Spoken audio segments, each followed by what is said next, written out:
Cordial saludo. Hoy vamos a hablar sobre modulaciones FSK. Somos el grupo TENIMS 15. Nuestro grupo está conformado por John Alexander Gutiérrez Álvarez y Julián David de Alba. Introducción. Vamos a hablar sobre una de las modulaciones digitales, la cual es la modulación FSK, al igual que algunas cosas relevantes de su uso en las modulaciones digitales, y además también hablaremos sobre cuál es su función. Modulaciones FSK. Primero, es una modulación de frecuencia donde la señal moduladora es digital.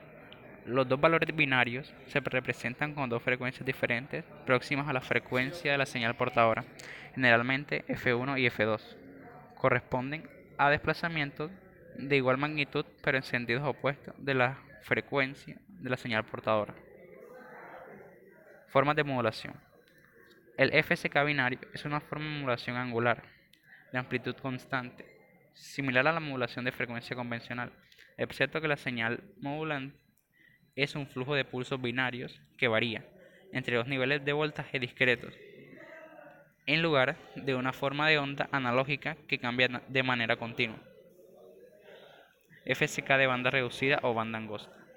Si el índice de modulación es pequeño, esto significa que la variación de frecuencia de la señal modulada produce una diferencia de fase menor que 2π/2.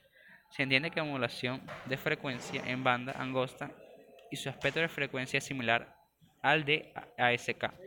La única diferencia es que en este caso la amplitud de las armónicas se ve afectada por la frecuencia, o sea, que tiene una pequeña modulación de amplitud superpuesta a la FSK.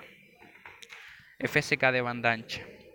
Las FSK sobre las ASK se hacen notables por el índice de modulación es grande, es decir, con esta condición se aumenta la protección contra el ruido y las interferencias, obteniendo un comportamiento más eficiente respecto a ASK, puesto que en este caso la pequeña modulación de amplitud mencionada en el caso de FSK de banda angosta se hace despreciable.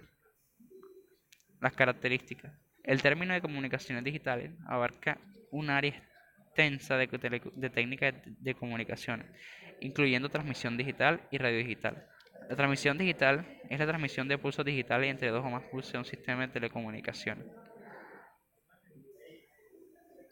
Y para finalizar, la bibliografía de donde estos dos temas fueron sacados. Muchas gracias.